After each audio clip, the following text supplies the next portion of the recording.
सभी को जय मसीह की। मैं pastor Pitambar Masih, temple of Jesus assemblies of God church Jankipuram में एक बार फिर से आपका स्वागत करता हूं। और एक बार फिर से जब हम अपने बाइबल अध्ययन श्रृंखला में आए हैं, जैसा कि इन दिनों में हम लोग प्रेरितों के काम की किताब के ऊपर अध्ययन कर रहे हैं और अभी तक हम लोगों ने प्रेरितों के काम उसके पहले अध्याय में से कुछ बातों को सीखा। एक बार फिर से जब हम इस अध्ययन में शामिल हो रहे हैं, जैसा कि हम लोग बहुत थोड़े थोड़े पदों को लेकर चल रहे हैं, हमारा प्रयास है कि हम अच्छे से इन बातों को समझ सकें। और जैसा कि आज हम प्रेरितों के काम उसके पहले अध्याय पद 12 से 14 तक देखेंगे। और इससे पहले कि हम इस अध्ययन को शुरू करें, आइए वचन में से पढ़ेंगे प्रेरितों के काम उसका पहला अध्याय पद 12 से 14 तक। यहाँ पर कुछ इस प्रकार से लिखा हुआ है। तब वे जैतून नामक पहाड़ से, जो यरूशलेम के निकट एक सप्त के दिन की दूरी पर है, यरूशलेम को लौटे। जब वे वहां पहुंचे तो उस अटारी पर गए जहां पतरस और यूहन्ना और याकूब और अंद्रियास और फिलिप्पुस और थोमा और बरतुल्मै और मत्ती और हल्फई का पुत्र याकूब और समोन जेलोतेस और याकूब का पुत्र यहूदा रहते थे। ये सब कई स्त्रियों और यीशु की माता मरियम और उसके भाइयों के साथ एक चित्त होकर प्रार्थना में लगे रहे। आइए प्रार्थना करें जब हम अपने अध्ययन को शुरू करते हैं। हमारे महान अनुग्रहकारी जीवित परमेश्वर, राजाओं के राजा और प्रभुओं के प्रभु, हम एक बार फिर से आपके सम्मुख आते हैं और धन्यवाद देते हैं कि ये मौका जो आप हमें देते हैं कि हम आपके वचन से कुछ सीख सकें। प्यारे प्रभु, हमारी प्रार्थना है जब हम इस वचन का अध्ययन करते हैं, प्रभु हमारे बुद्धि को खोलें, हमें समझ दें, ताकि हम आपकी उन बातों को समझ सकें परमेश्वर जो आप हमें समझाना चाहते हैं। प्रभु, हम जितने लोग भी इस अध्ययन को सुन रहे हैं, प्रभु हम सबको आशीष करें यीशु मसीह के नाम में, आमीन।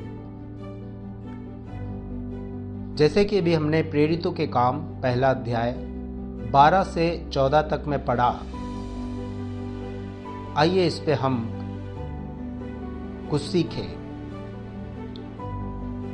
यीशु ने जिस सामर्थ्य की प्रतिज्ञा की थी, उसकी आज्ञा अनुसार शिष्य उस सामर्थ्य की प्रतीक्षा करते हैं। वे एक साथ प्रार्थना करते हुए उसकी प्रतीक्षा करते हैं। आज्ञाकारिता और प्रार्थना आज भी विश्वासी मसीहों के प्रमुख गुण हैं।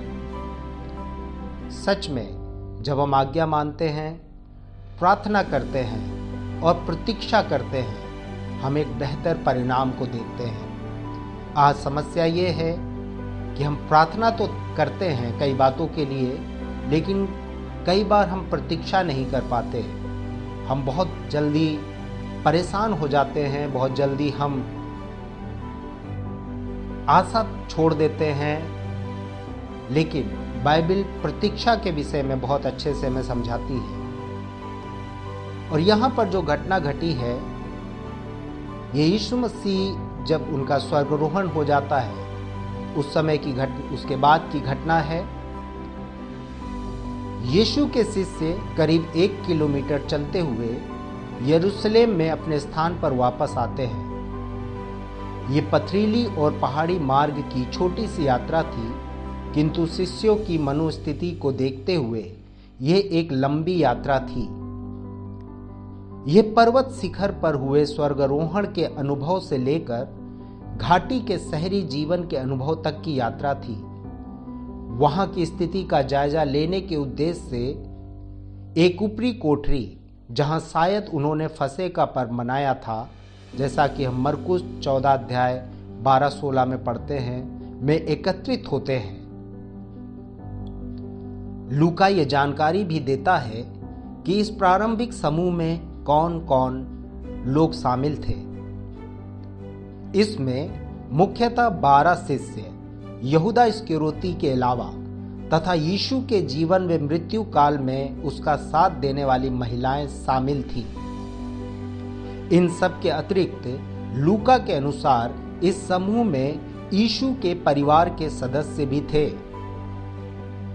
इस आखिरी दल की उपस्थिति कुछ विचित्र प्रतीत होती है, क्योंकि यीशु के जीवन काल में उसके परिवार के सदस्य उसका साथ देते हुए प्रतीत नहीं होते हैं। उनमें से कुछ ने तो उस पर पागलपन का दोष भी लगाया, जैसा हम मरकुस की किताब उसके 3 अध्याय 21 पद में पढ़ते हैं, जहां पर खुद उसके परिवार के लोगों ने कहा था कि उसका चित्त ठिकाने नहीं, या उस पर पागलपन का दोष लगाया था। लेकिन यहाँ पर हम देखते हैं कि वो लोग इस समूह में शामिल हैं जहाँ उसके शिष्य इकट्ठा हैं। शायद यीशु की मृत्यु और पुनरुत्थान के परिणाम स्वरूप वे कुछ अलग ढंग से सोचने और व्यवहार करने लगे थे। उस परिवार में सिर्फ मरियम ही ऐसी सदस्य दिखाई देती है जो अपने पुत्र के प्रति सदैव वफादार रही। ये तीनों दल उस दल के नाभिक का निर्माण करते हैं जो प्राचीन जगत पर एक गहरा वे आंदोलनात्मक प्रभाव छोड़ने हेतु तत्पर था। इस बात की कल्पना करना कठिन है कि इस समूह में थोड़ी सफलता प्राप्त अथवा असफल लोग, जैसे भयभीत मछुआरे, असंगत चुंगी लेने वाले, कुछ अनपढ़ महिलाएं तथा हाल ही में विश्वास में आए परिवार के सदस्य इत्यादि थे। सामान्य रूप से ये कोई ऐसा दल नहीं था जिसके द्वारा उस विपरीत परिस्थिति में एक नई योजना शुरू की जा सके। लूका इस असंगत दल का वर्णन करने के द्वारा ये प्रदर्शित करना चाहता है, इनके द्वारा आगे जो कुछ भी हुआ वे मनुष्य की कल्पना अथवा कार्य योजना नहीं थी, बल्कि यह पवित्र आत्मा के द्वारा पुनरुत्थित यीशु का ही कार्य था। इस पुस्तक का नाम प्रेरितों के काम है, परंतु इसका दूसरा नाम पवित्र आत्मा के काम भी हो सकता है।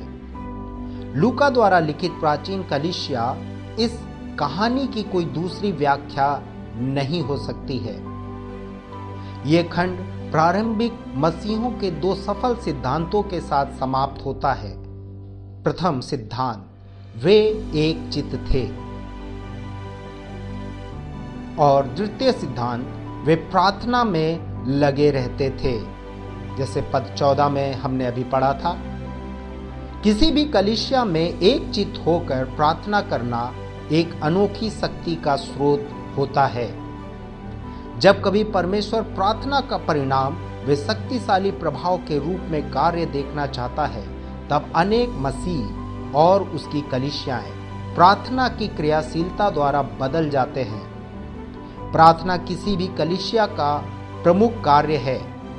प्रार्थना किसी भी अतिशय या मूल्यवान कार्य न करने का बहाना नहीं होना चाहिए, परंतु परमेश्वर के लोग होने के नाते हमें कार्य करते समय तथा कार्य से पहले, कार्य के बाद हमेशा प्रार्थना को स्थान देना चाहिए।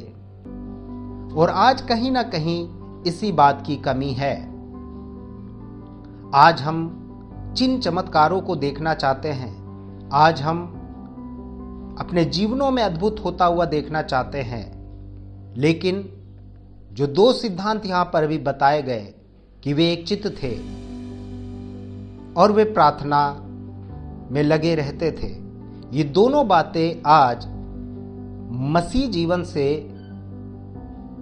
कहीं खो सी गई हैं। अगर आज भी हम एक चित्त हो जाएं और प्रार्थना में लगे रहें, परमेश्वर आज भी अद्भुत कार्य मेरे और आपके द्वारा करने को तैयार है।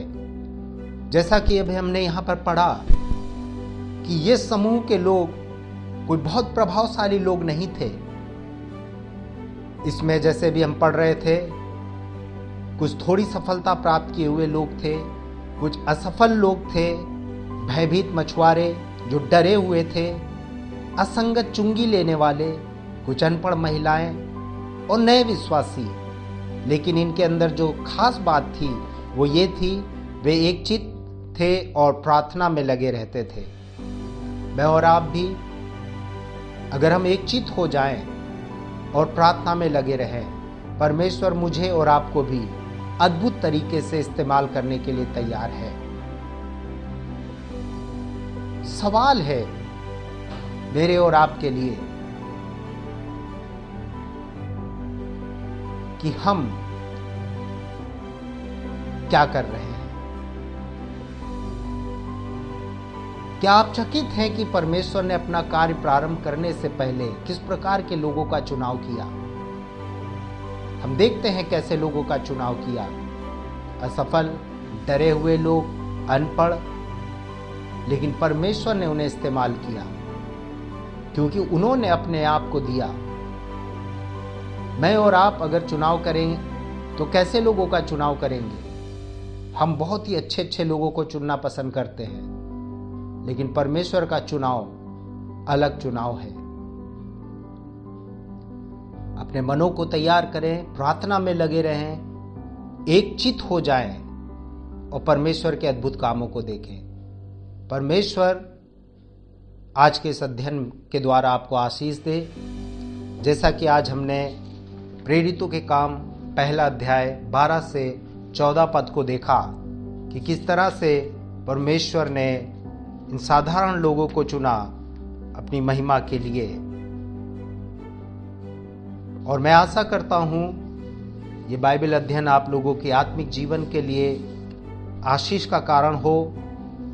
जरूर से अध्ययन में शामिल हों। और यह अध्ययन आपको कैसा लग रहा है जरूर कमेंट्स बॉक्स पर इसको लिख के हमें बताएं। हमें भी प्रोत्साहित करें ताकि हम और भी अच्छी तरीके से अलग अलग विषयों पर अध्ययन कर सकें। जरूर कमेंट्स करें, हमारे चैनल को सब्सक्राइब करें, लाइक करें, शेयर करें। परमेश्वर आप सभी को आशीष दे। जैसे कि वीडियो के अंत में हमारा मोबाइल नंबर और व्हाट्सएप नंबर भी दिया जाता है। अगर आप संपर्क करना चाहते हैं जरूर से हमसे संपर्क करें। हम आपके लिए प्रार्थना करेंगे। परमेश्वर आपको आशीष दे। जय मसीह की।